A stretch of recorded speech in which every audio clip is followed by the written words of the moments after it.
안녕하세요. 낭독하는 빵순입니다. 어느덧 2024년의 마지막 달 12월이 되었는데요. 여러분 올 한 해 여러분들이 원하는 것들 많이 이루고 정말 뜻깊은 한 해가 되었을까요? 저는 올해 이 낭독을 하면서 직장 생활이 바쁘기도 하지만 한 권 한 권 읽고 낭독하고 녹음하고 또 잘하지 못하지만 편집하는 과정에서 저희 삶이 더 여유로워지고 마음에 여유가 생겼다는 걸 느끼게 되었어요. 바쁜 시간 속 마음에 여유를 줬던 많은 작가님들, 귀한 책들, 너무너무 소중한 보물들이 쌓여가는 것 같습니다. 올해 마지막 여러분들에게 읽어드리고 싶은 책은요. 하다님의 나를 위해 땡땡하다. 표지에 보면은 나는 내가 잘 살았으면 좋겠다. 착하게 그러나 만만하지 않게 나를 지키며 사는 이야기라고 쓰여 있어요.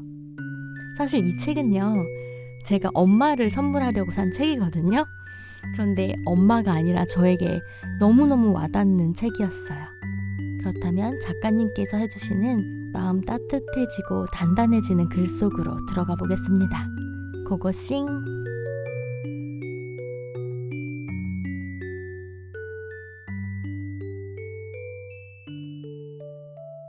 세상에서 가장 아름다운 동사 하다. 늘 떠밀리듯 살았습니다. 학교 시간표에 맞춰 공부하고 쉬고 회사 출근 시간에 맞춰 출근하고 일하고 퇴근하고 자고 초등학생 때부터 장래 희망칸에는 늘 작가라고 적어왔지만 실제로 글을 쓰려고 하진 않았어요. 그저 빠듯한 일상에 치여 살며 피곤해했고 시간이 나면 가만히 쉬기만 했어요. 그 어떤 것도 시도하지 않았습니다. 그 무기력한 일상이 무수히 반복되고 사는 것이 지긋지긋해질 무렵 문득 나를 위해 뭔가 해본 적이 없다는 걸 깨달았습니다. 늘 타인의 기대와 만족을 위해서 혹은 생계와 소비를 위해서 공부하고 일해왔던 거예요. 그래서 나를 위해 살아보기로 마음먹었습니다. 인스타그램 계정을 만들어 글을 올리기 시작했어요. 솔직하게 절실하게 작가의 산만을 꿈꿔온 것도 아니었고 당장 얻어지는 것도 없었고 회사에 다니며 뭔가를 하기란 꽤나 피곤했습니다. 그렇지만 오롯이 나를 위한 일이기에 멈추지 않고 꾸준히 해봤어요. 그리고 그 일은 생각보다 내 삶을 많이 변화시켰습니다. 타인에게 향하던 세상의 기준을 나에게 가져다 주었거든요. 이제 저는 뭔가를 할 때도 나를 위해 하고 쉴 때도 나를 위해 쉬고 나를 위해 떠나고 나를 위해 삽니다. 이 책은 내가 나를 위해 살기 시작하여 얻은 첫 결과물입니다. 나를 위해 쓴 이 책이 때론 당신을 위한 책이었으면 합니다. 그리고 약간의 오지랖을 부린다면 당신도 하고 싶은데 할 수 있을까? 대신 당신을 위해 하는 삶을 살기를 바랍니다. 그리고 당신도 당신 스스로를 위하는 삶을 살기를.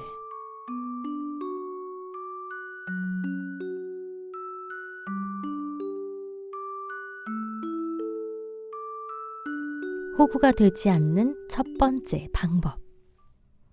내가 호구 같아요. 라고 말하는 사람들은 대부분 사람에게 된 상처가 있다.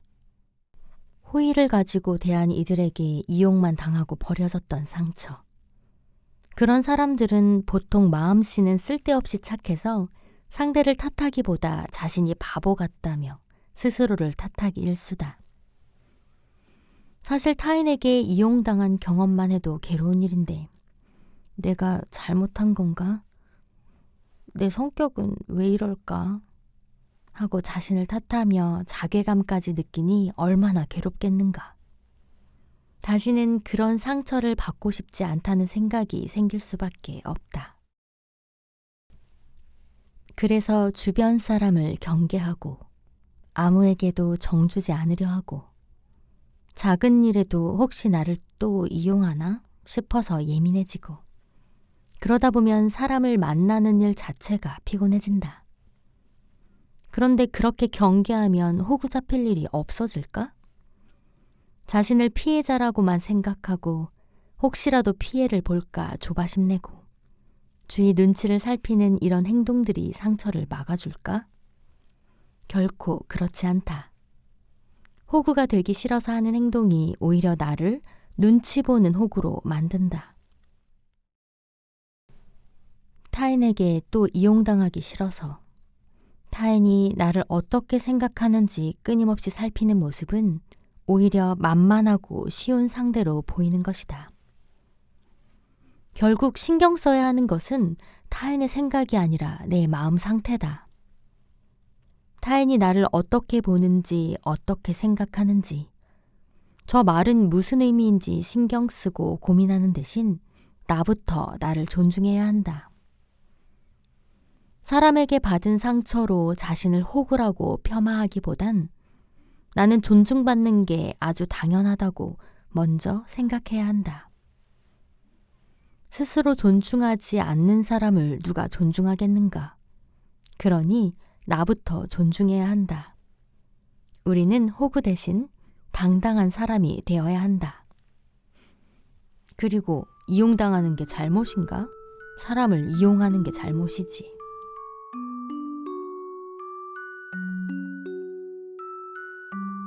착한 사람이 되지 말자. 나는 어렸을 때부터 착한 사람이었다. 권선징악으로 가득한 옛날 이야기를 들으며 자랐고 엄마는 항상 먼저 내 것을 양보하며 살라고 하셨고 학교에서는 주기적으로 예절 교육을 받았다. 그래서인지 나는 늘 착했다. 친구들에게도 잘 맞춰주는 착한 친구였고 학교에서도 선생님 말 잘 듣는 착한 학생이었고 성인이 되고 아르바이트를 할 때도 취직을 하고 계약을 할 때도 이직하면서 경력을 제대로 인정받지 못했을 때도 야근하고 제대로 수당을 받지 못할 때도 나는 마냥 하하 웃는 늘 착해 빠진 예스맨이었다. 그리고 내가 좋은 대우를 받지 못하는 것은 단순히 내 능력이 부족해서라고 생각했다.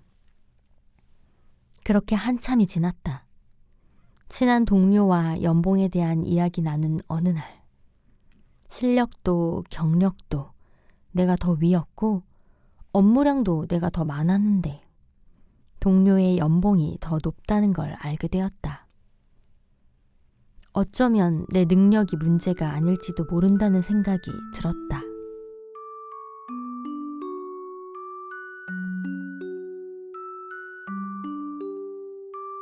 때로는 오해받을 수 있지. 나를 오해하기로 결심한 사람의 마음을 다시 돌려보려고 하는 행동은 어느 정도의 의미가 있을까? 너무 노력하지 말자. 할 만큼 했다는 생각이 들면 그대로 내버려 두자. 나를 오해한 사람에게 나를 이해시키기란 콩 심은데 사실 팥이 났다는 걸 이해시키는 것만큼 어려울 테니까. 내가 누군가를 오해할 수 있는 것처럼 때로는 나도 이해받지 못할 수 있다. 타인의 오해에 필요 이상의 스트레스를 받지 말자.